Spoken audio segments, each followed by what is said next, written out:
Mopay nga aga mga kabuktuan, anhin naman liwat kitahan aton na panimbahon, yan ang aga.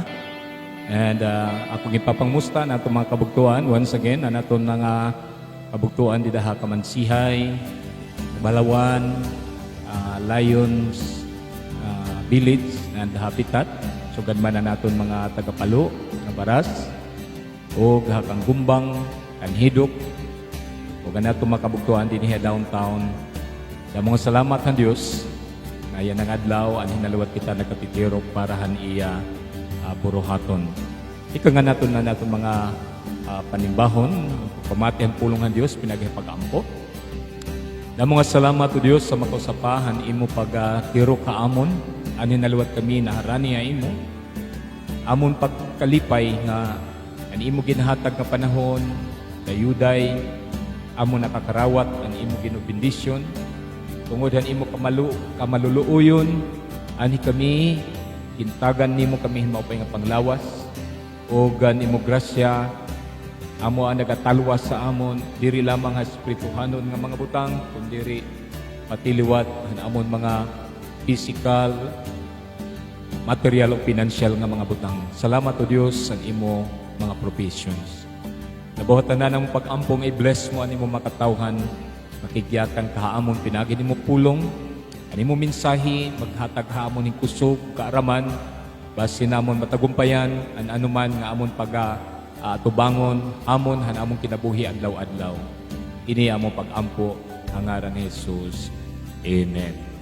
Anaton na text nga ito pagkabasahon makabugtuan, ani matagpuan din niya Hebrews chapter 12, and kinikangan han verse 1 up to verse 4. And Hebrews chapter 12 and first 12 verses, naghisgot ini makabtuan about discipline. But and verse 1 up to 4, may discipline nga ginisgutan din, it's about disciplining our body o aton self, and second section han discipline, verse 5 up to verse 12, naghisgot about pagdisiplinhan aton mga anak o pag-raise up han aton mga anak with discipline. I will not be talking about disciplining our children, but I will be talking about the first discipline. It's about ourselves. So nakatong topic yun nga aga, it's about strength and victory over our weakness. No, we should discipline ourselves, especially in the area where we are having weakness or we are weak. Verse 1, I'll read in a New Living Translation. It says here, "Therefore, since we have surrounded by such a huge crowd of witnesses of the life of faith, let us strip off every weight that slows us down, especially the sin that so easily trips us up, and let us run with endurance the race God has set before us. We do this by keeping our eyes on Jesus, the champion who initiates and perfects our faith. Because of the joy awaiting him, he endured the cross, disregarding its shame. Now he is seated in the place of honor besides God's throne. Think of the hostility he endures from sinful people. Then you won't become weary and give up. After all, you have not yet given your lives in your struggle against sin." Praise the Lord. Every dedicated and a committed Christian have a burning desire and passion to finish the Christian race of faith. But the problem is that, and the reality is, we're having weaknesses, which is in the flesh.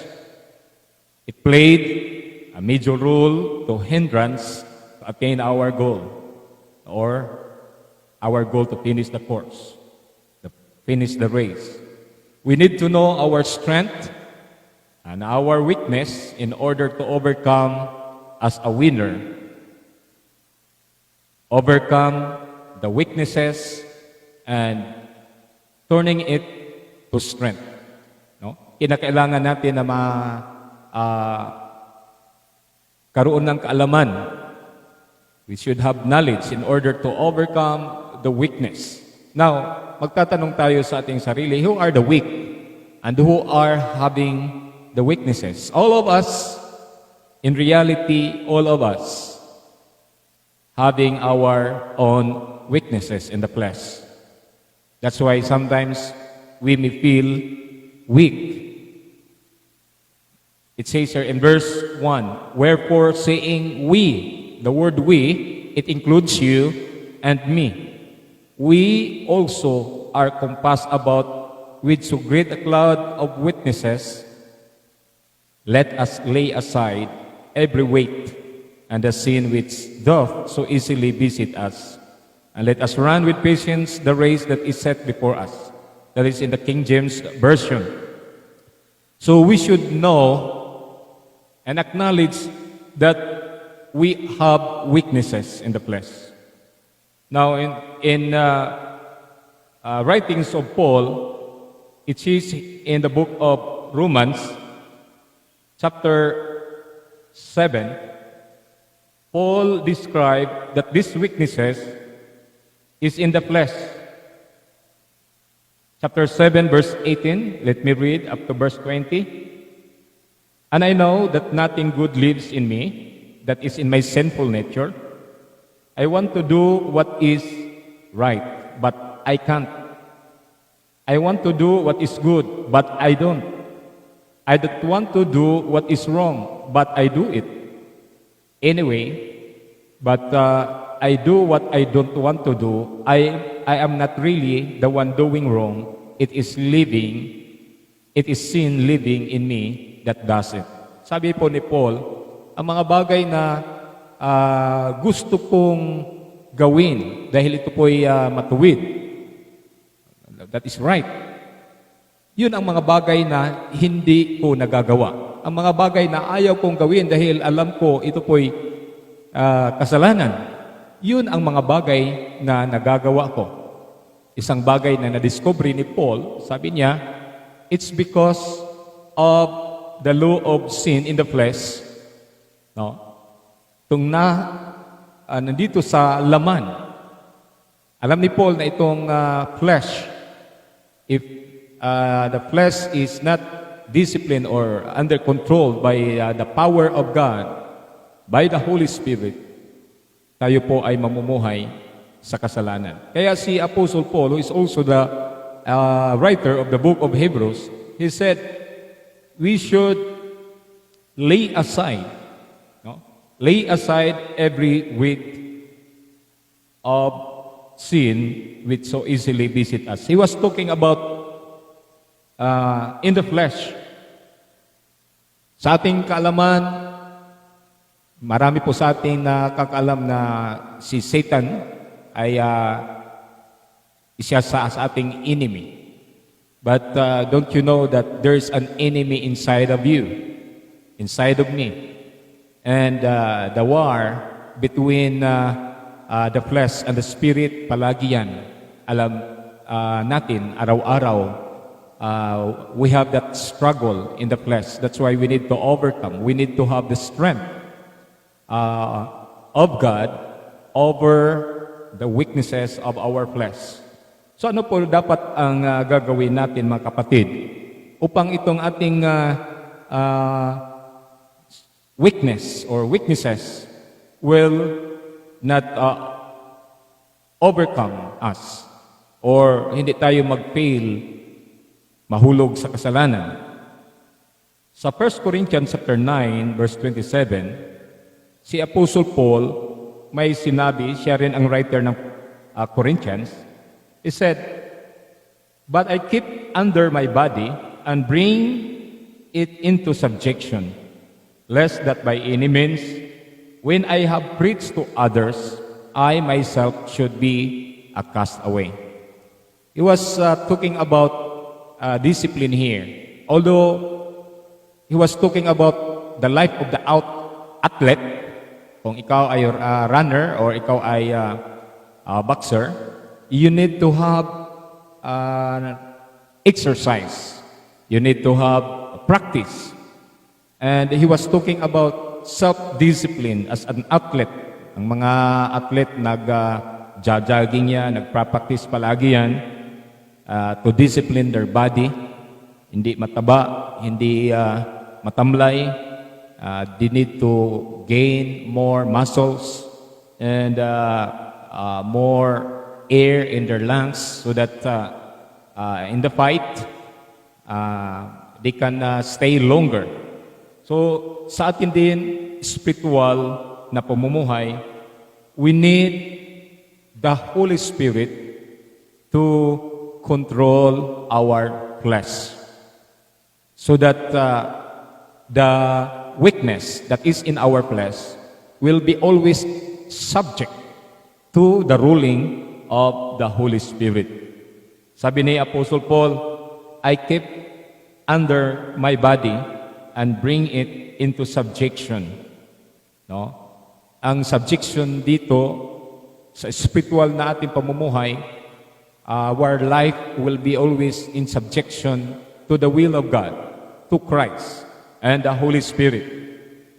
Otherwise, kung tayo ay isang mangangaral, ang ating buhay hindi naaayon sa ano ang sinasalita natin. Hindi nagkakaisa yung ating tinuturo kaysa ating pinapamuhay. Yun ang sinabi ni Paul. We will be cast away. When we preach, if we don't have a subjection to the Holy Spirit, we don't have the submission to the will of God, and our spirit is not controlled by the Holy Spirit. Our body, our flesh is not controlled by the Spirit of God. We are cast away. No? So, ang ibig po sabihin ni Paul dito ay sanayin natin at yung ating flesh maging masanay siya sa pagkilos under sa spiritual na mga bagay. Isa sa mga halimbawa itong palaging manalangin, no? Sa pag-wake up natin, our flesh maybe early in the morning sasabi matulog ka pa. Yung flesh natin nagdidiman pa ng matulog. Ngunit ang spirito ng Panginoon at ang ating spirito ay nagkakaroon na ng desire na magka-communicate at magkaroon ng prayer or our devotion. Pero yung flesh, sabi na, matulog ka pa, lalo na pag maulan. No? Yun ang struggle. Pag hindi natin sinasanay ang ating katawan na gumising at bumangon ng maaga pa, tayo po ay mag-wake up ng umaga at sa buong araw hindi tayo nakapag-usap sa Panginoon sa panalangin. So hindi natin na-disiplina ang ating flesh mag-submit doon sa Espiritu na Panginoon. Another example is mayroon tayong panahon sa pag-fasting. No? It's not all the time that fasting kailangan na tayo ay bawas ng timbang. The needed na ating bigyan pansin, yung ating pagpapasting ay napaka-importante natin bigyan ng mahalaga ang ating spiritual na pamumuhay na maging stronger siya over the desire sa mga worldly o mga fleshly na mga desire. So, sa prayer and fasting doon, isa yun sa mga mahalaga na bagay na dapat gagawin sa isang Kristiyano upang magtagumpay, magkaroon ng victory over the weaknesses of the flesh. In 1 Timothy chapter 4, verse 8, another verse, si Apostle Paul nag-mention na ulit about sa exercise, no? Sabi niya, for bodily exercise profiteth little, but godliness is profitable unto all things, having the promise of the life that now is and of that which is to come.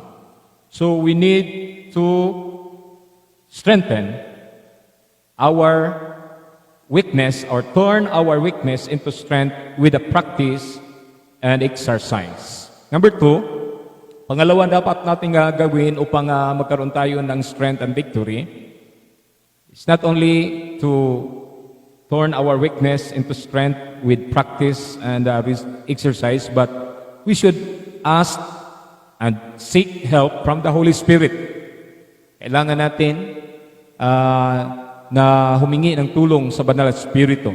Siya ang tutulong sa atin upang ma-overcome natin ang mga desire at ang pita ng laman. Romans chapter 8 verse 26, it says, likewise the Spirit also help us in our infirmities. Other translation, it weaknesses. For we know not that we should pray for as we ought, but the Spirit itself makes intercession for us with groanings which cannot be uttered. Sa talata po dito, sinabi ito sa verse 26, the Holy Spirit will help us. No? In times that we are weak or we are having that weakness, we can pray to God and ask, God, help me overcome yung pagiging weak ko sa pananampalataya o pagiging having all this weakness in my flesh. Help me overcome. Ang Panginoon, pag humihingi tayo ng tulong, lalo na sa Banal na Espiritu, siya po ay tutulong sa atin. He is always available all the time to help us. Yun ang pangako ng Panginoon. We must not ashamed to say to God about the weakness. Alam ng Panginoon kung ano ang mga kahinaan natin. And in order for us to overcome is to honestly tell God, Lord, I have this struggle in my life. No, I am weak because of this weakness, Lord. If you can help me be strong in this area, I will be able to overcome. And I believe if we tell the Lord about the weakness that we have and ask help, He will always help us. Number 3 is we need also to seek help and support from the brethren. No? Hindi lamang tayo ay mag-ask ng help sa Holy Spirit, but we should also seek help and support from our brethren, especially yung mga mature na sa pananampalataya o kaya they have already long experience in their Christian life, yung mga leader natin, we can ask counsel from them. No? Not all Christians siguro ma-approach natin dahil po tayo po ay nahihiya. We must select those whom we can trust at hindi ipagkakalat yung mga kahinaan natin. Siguro there are only few people that we can trust and we can open kung ano man ang mga kahinaan o problema natin, especially kung mayroon tayong struggle. So in 1 Thessalonians chapter 5 verse 14, sinabi po ni Apostle Paul, now we exhort you, brethren, warn them that are unruly, comfort the feeble-minded, support the weak, be patient toward all men. And in Acts chapter 20, verse 35, sabi ni Apostle Luke, who is the writer also of the book of Acts, no? Although si Luke ang nagsulat dito, pero itong chapter 20, karanasan ito ni Apostle Paul, who also writes the book of 1 Thessalonians. Sabi ni Paul, I have showed you all things, how that so laboring ye ought to support the weak, and to remember the words of Jesus, how he said, it is more blessed to give than to receive. Oh. He was talking about supporting the weak people or the people who have struggled. He was exhorting the Christians na hindi pabayaan yung mga nanghina o yung nag-seek ng help dahil sa kanilang mga kahinaan. No? Sa atin mga Kristiyano, tayo po ay ihinalbawa ng Panginoon na tayo po ay katulad ng mga kawal or soldiers of Christ. Now, alam po natin na ang kahinaan, ito po ay nagiging hadlang sa pananampalataya upang lumago at magamit ang isang Kristiyano. Ang mga mature na mga Kristiyano nakapag-overcome na maraming karanasan sa kanilang pananampalataya o sa kanilang karanasan sa paglilingkod sa Diyos, they should support and help the new Christians who have the struggles, no? Especially itong mga wounded na mga Kristiyano, mga wounded soldiers of Christ. Ang mga soldiers, kung nasa bakbakan sila, no, kung nakikita nila ang kasama nila ay wounded, they will take care of the wounded soldier, itatabi nila yon, ilalayo sa bakbakan, and they are going to bind up the wounds, no? Yung kanilang kasama, ibabind up nila yung wounds ng soldier na yan. And dahil dyan, hindi namamatay yung soldier na kakaas sila ng help, madala sa hospital sa madaling panahon, at mapagaling. So, that is to minimize casualties sa hanay ng mga kawal. Ito po din mahigit tulad sa ating mga kapwa Kristiyano. Kung mayroon natin nakikita na wounded ng mga Kristiyano dahil po sa kahinaan sa kanilang pananampalataya, dahil po sila ay hindi pa nakaka-overcome sa weakness ng kanilang laman, no? Sila po ay nasaktan. If we are going to support them, if we are going to help them overcome the weakness that they have or the struggles that they have in the flesh, they will not be casualties in the Christian race. Makakapagpatuloy po sila sa paglilingkod sa Panginoon, and it's the way of helping them grow up and overcome the struggles that they have. So, let us not be ashamed to ask help from the one whom we consider as a person to be trusted, no? Yung mga mature enough na mga Kristiyano or leaders na mag-help sa atin upang i-carry tayo sa victory. Tayo po ay mananaig, maging overcomer.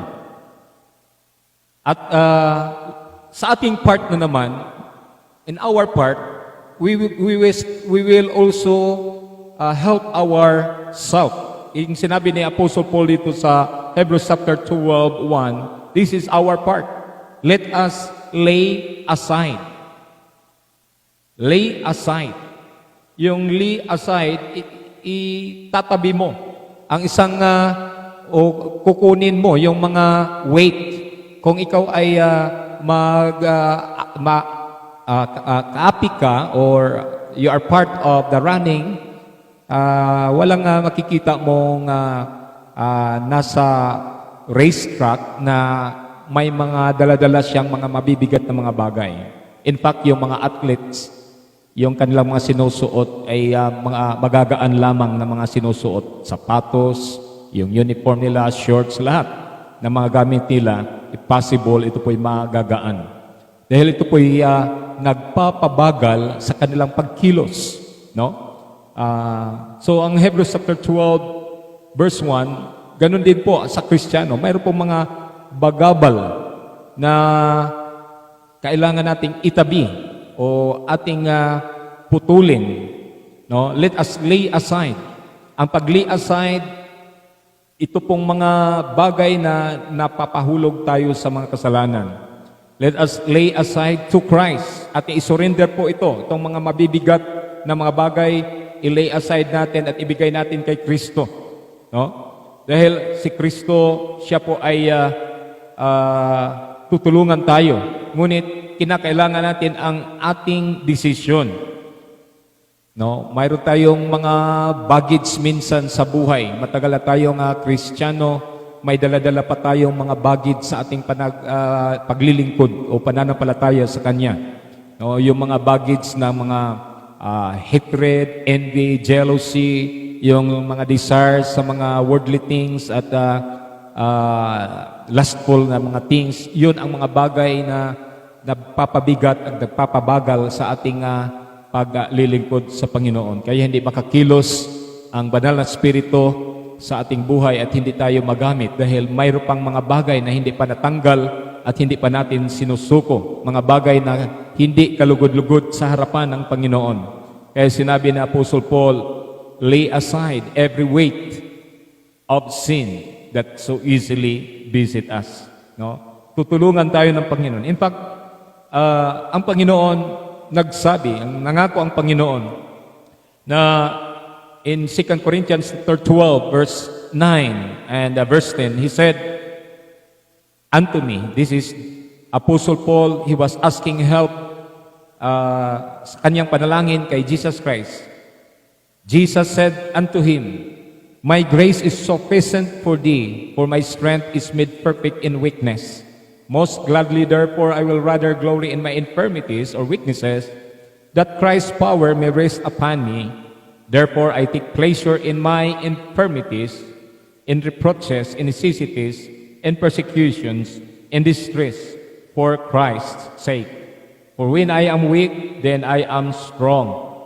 Sa background po dito ni Apostle Paul, sa sinulat niya sa chapter 12, 3 times siya nanalangin sa Panginoon na yung thorn in the flesh ay matanggal sa kanya. Na-mention niya na yung thorn in the flesh, wherever he went, kung mag-preach o mag-healing, mayroon pong mga persecution, mayroon pong mga afflictions, mayroon pong mga servants ni Satan na naghihinder sa kanya. He asked the Lord 3 times na, Lord, tanggalin mo itong mga bagay na nandito, no? Upang hindi ako mapigilan, hindi ako magiging weak. I can accomplish more. If all of these are taken away from me, wala nang bagabal sa aking buhay, siya po'y magtatagumpay. Ngunit ang sabi ng Apostle Paul, sabi ng Panginoon sa kanya, no? Ang aking grace, there is a sufficient enablement from God. His grace that is sufficient, that makes Paul able to overcome all the weaknesses, all the infirmities, and all the reproaches, all the persecution, yung sinasabi grace ng Panginoon.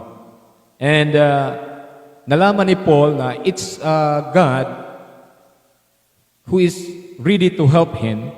And now he recognized na sinabi niya, when I am weak, then that's the time the grace of God is there present.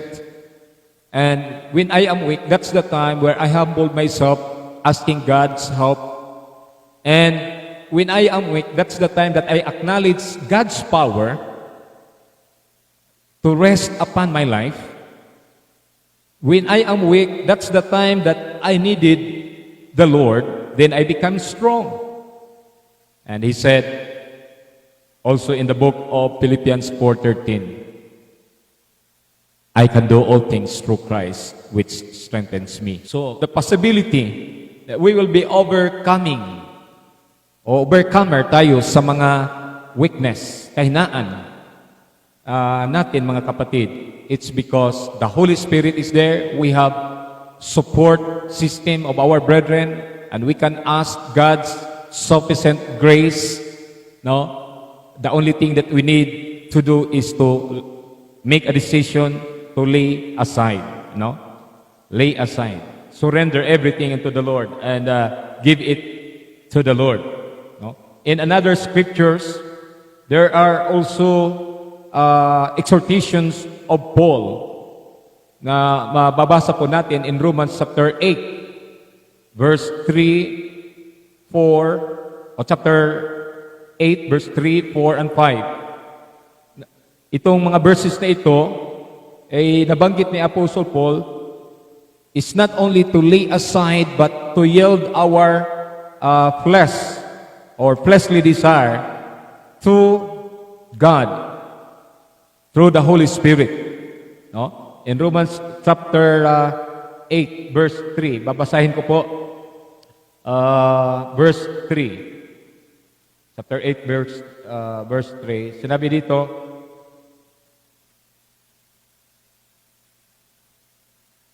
the law of Moses was unable to save us because of the weakness of our sinful nature.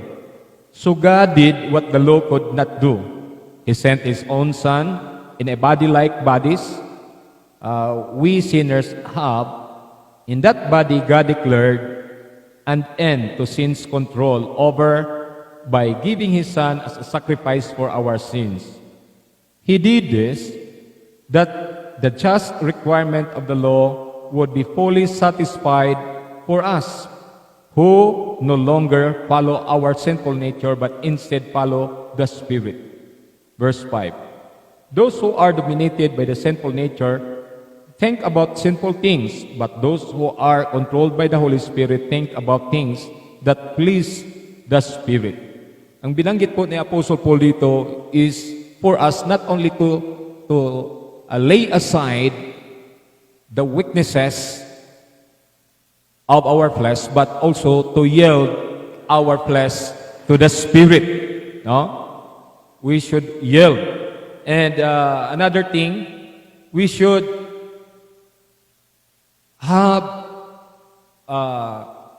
always seek the help of God and claim the promise of God of what He had done on the cross.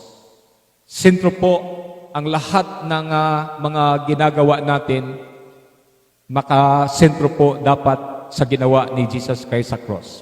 We are helpless without the power of God of what He has done in the cross.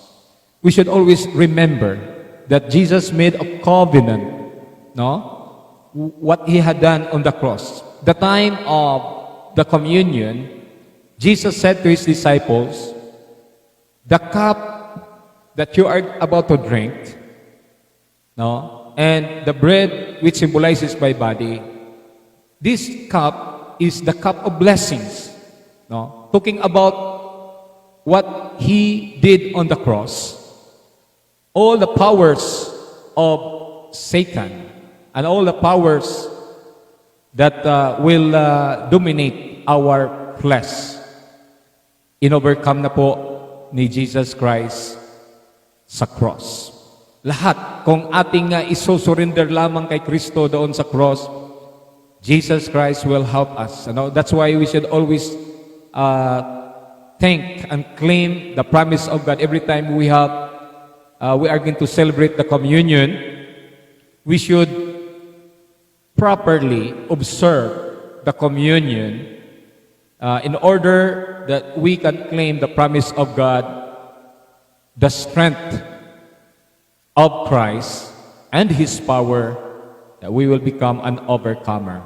In 1 Corinthians chapter 23, verse 27, sinabi ni Paul, therefore, whosoever shall eat this bread and drink this cup of the Lord in an unworthy manner shall be guilty of the body and the blood of the Lord. Marami pong mga weak na mga Kristiyano dahil po hindi partake or observe the communion in an unworthy manner, no? Hindi binibigyan nila ng importansya na magsaliksik muna sa elements ng communion, which symbolizes the body, which is the bread, and the cup, which symbolizes His blood. And in verse 30, by celebrating unworthily, sinabi ni Paul, for this cause, many are weak and are sickly among you, and many sleep or asleep. May namatay sa kanila, no?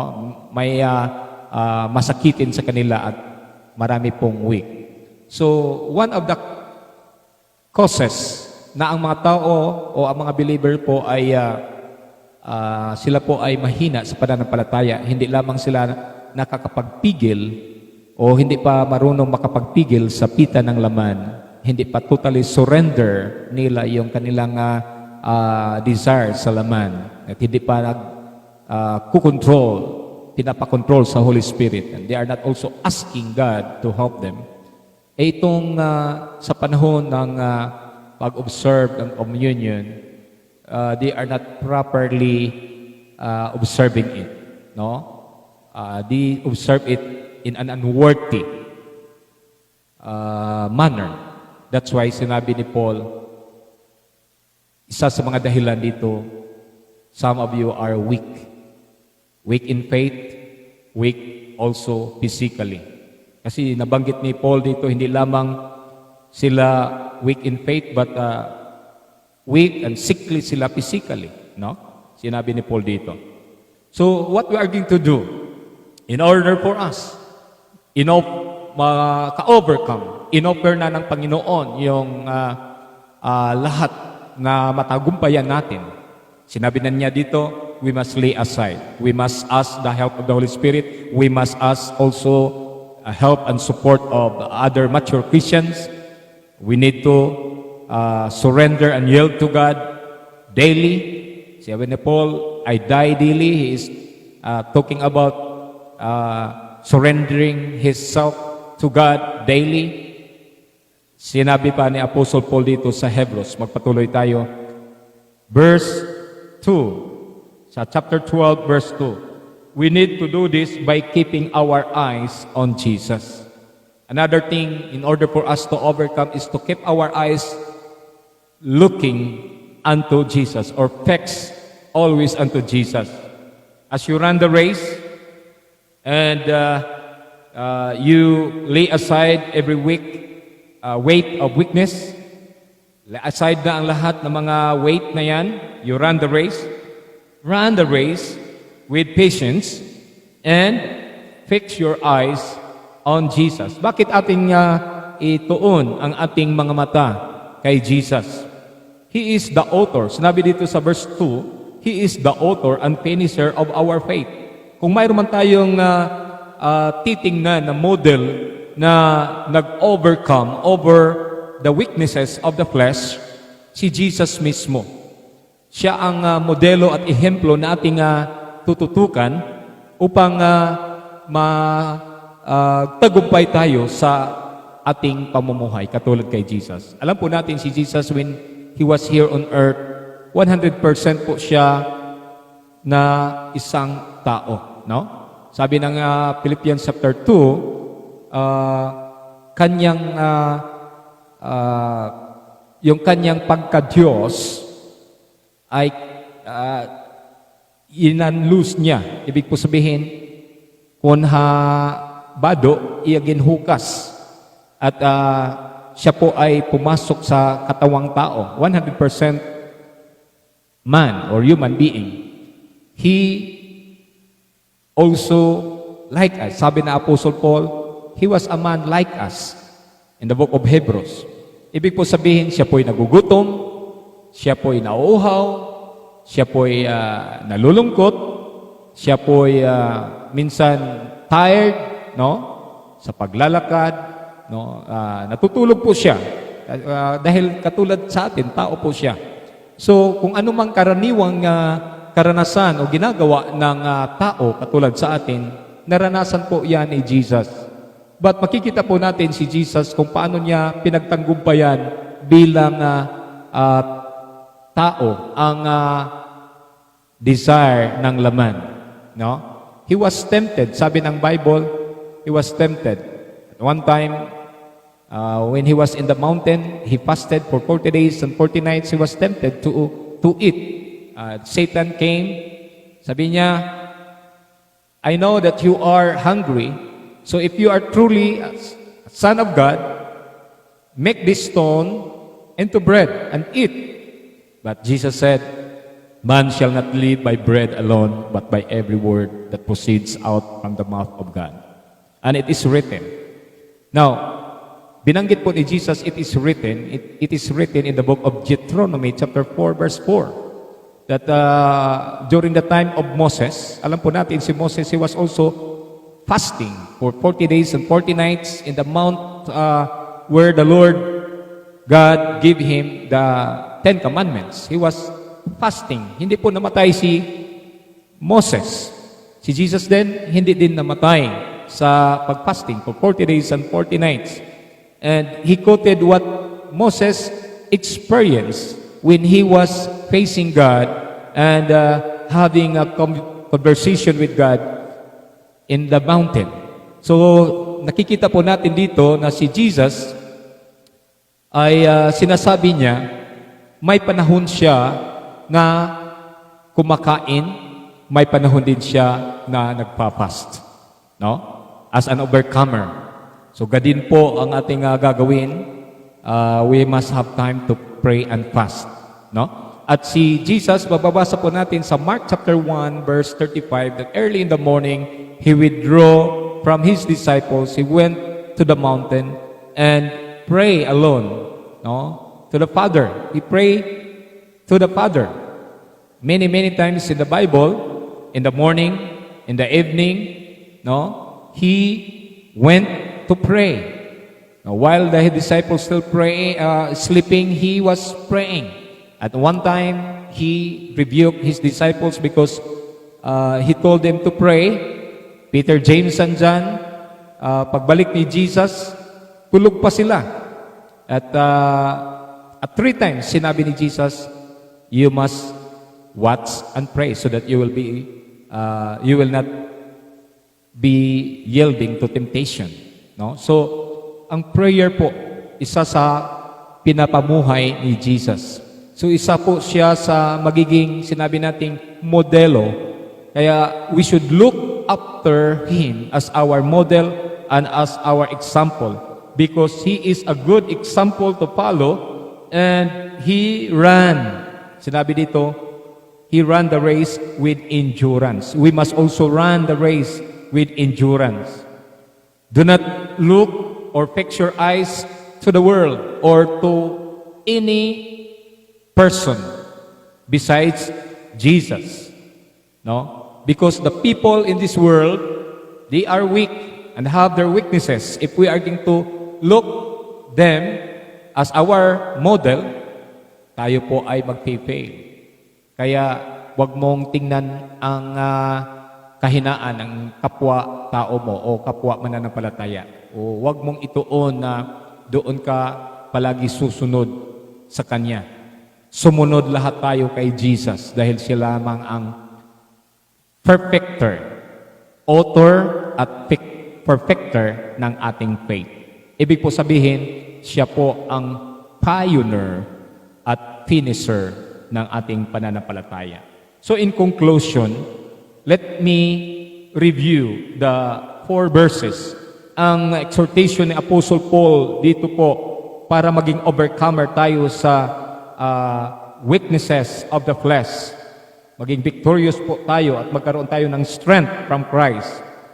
Sinabi ni Paul dito sa verse 1, let us lay aside every weight. Gawin po natin yan. Let us lay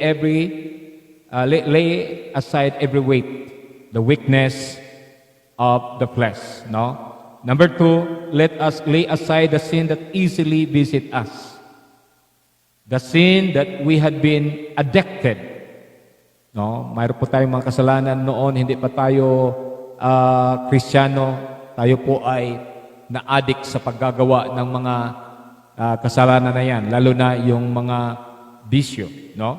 Kung tayo po ay alcoholic, tayo po ay nagsugalero o anumang ginagawa natin sa laman, dahil sa pabalik-balik pa uli-uli natin na ginagawa yon, we have been addicted in doing that sin. But now, God is saying to us, lay aside those sin that easily visit us. That is, we have been addicted. Let us lay aside all of them. And let us run the race with patience and endurance. So, hindi lamang nating tikman itong race na ito at tayo na ay hihinto. Hindi, ang sinabi dito ni Apostle Paul, with patience.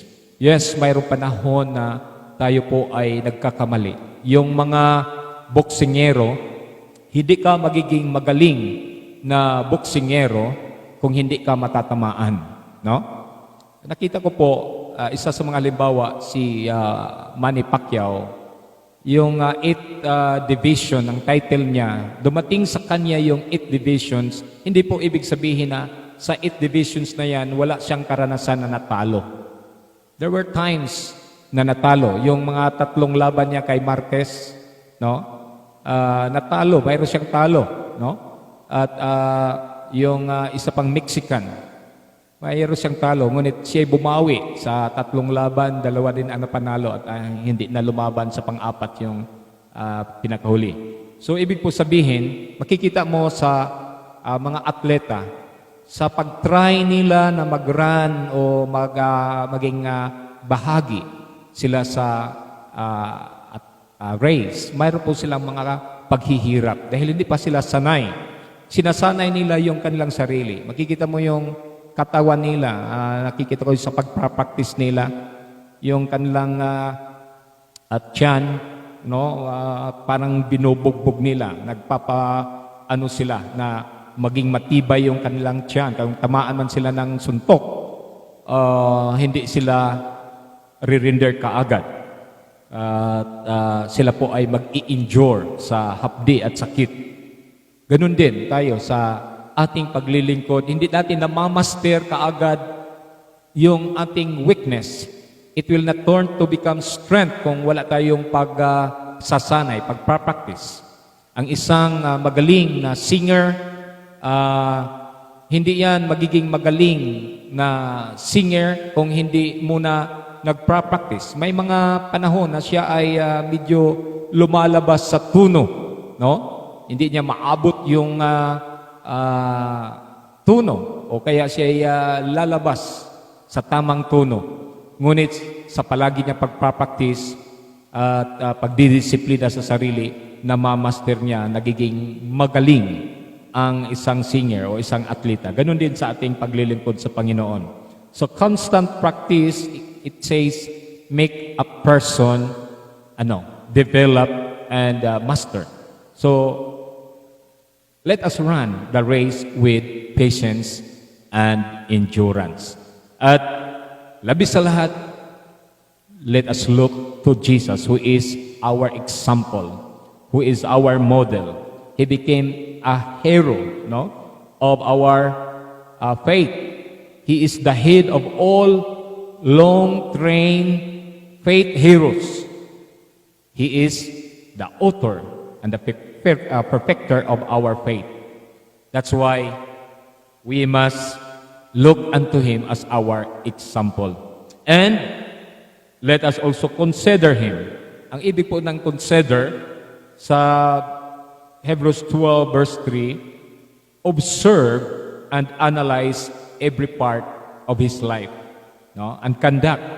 Let us observe. Mababasa po natin sa New Testament paano si Jesus namuhay at naging victorious.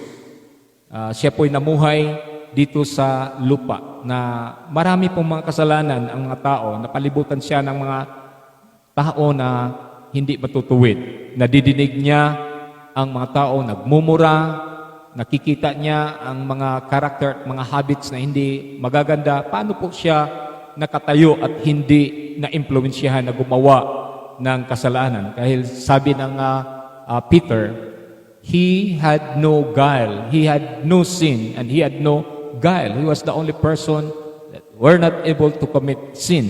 Paano niya na-overcome? So, as an example, let us observe him and analyze every part of his life and conduct.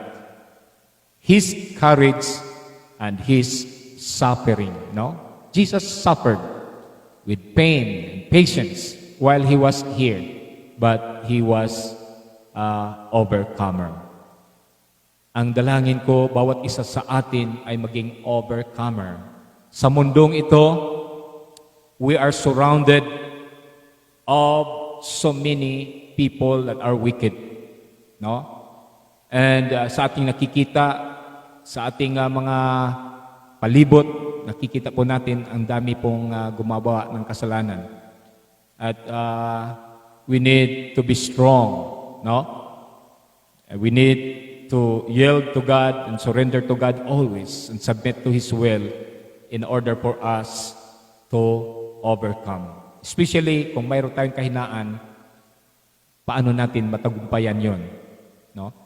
Yung mga kahinaan natin, madali na lang natin gawin yung kasalanan kung mayroon tayong kahinaan. Ngunit sa umagang ito, tinuruan tayo ng Panginoon na tayo ay maging overcomer. We can find strength in our weakness and become victorious.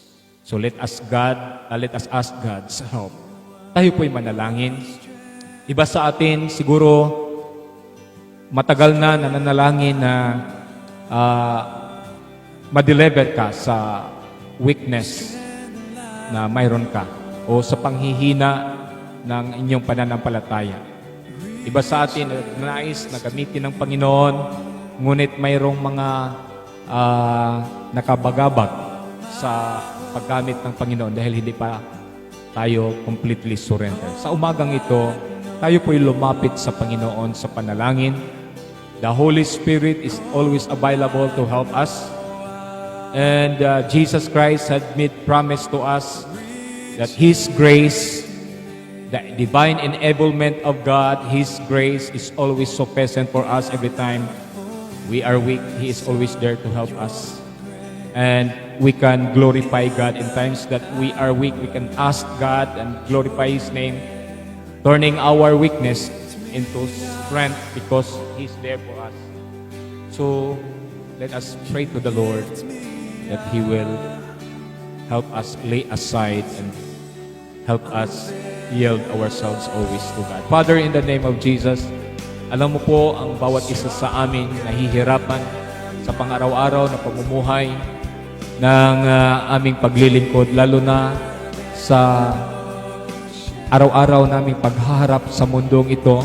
Alam po namin na lahat ng mga uri ng kasalanan ay nandito sa sanlibutan at napalibot sa amin, Panginoon. We remember, Lord, that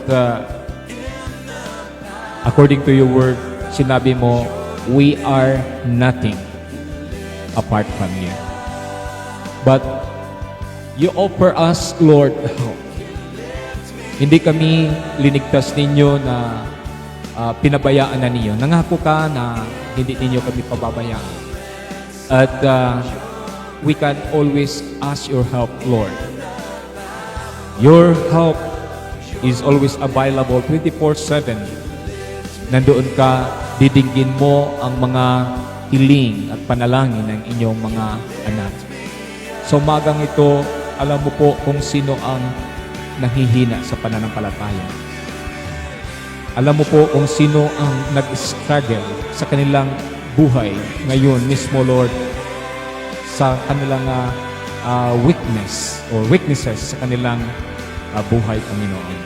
Lord, I pray that your Holy Spirit, as they are going to call and cry out to you for help, Holy Spirit, help them. I pray that your power will rest upon them, and the power of Christ will enable them to come up, to become an overcomer, Lord, over the weaknesses and the struggles sa kanilang pamumuhay, O Lord God. Lord, bigyan mo sila ng mga leaders na kanilang magiging open sila, Panginoon, sa pag-share at makapanalangin sa kanila or ipanalangin sila, magbigay ng counsel sa kanila para maturuan sila, Lord, kung paano mas-strengthen ang kanilang buhay, Panginoon, in that struggles na hinaharap nila, Panginoon. I pray that their leaders or whoever that are mature enough, Lord, na makakatulong sa kanila, ipadala mo at tulungan sila sa kanilang mga karanasan, sa kanilang mga panalangin. Ito po'y makakatulong upang sila, Lord, lumago sa kanilang pananampalataya. And thank you, Lord, that you are always there.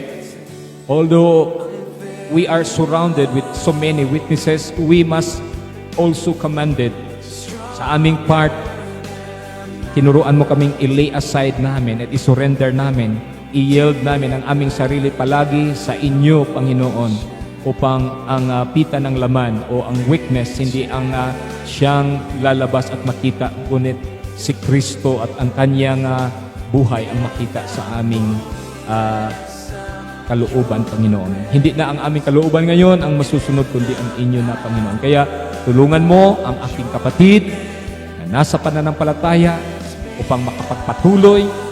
Lahat kami ay tutugon sa inyong sinabi. We must look unto Jesus because He is our good example and model to look upon. We must consider that He also suffered in the flesh. He also submitted to the will of the Father. He also always give time to pray and fast so that the flesh will always submit to the will of the Spirit. Ganun din po ang modelo ipinakita ni Jesus. So help us, Lord, follow the example of Jesus and analyze what He had done. Discover what He had done while He was here on earth as our model and our example. So help us, God.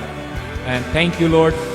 Ngayong umaga, bawat isa sa amin, may claim namin na magtatagumpay ayon sa inyong pangako. Every one of us can say, I can do all things through Christ who strengthens us.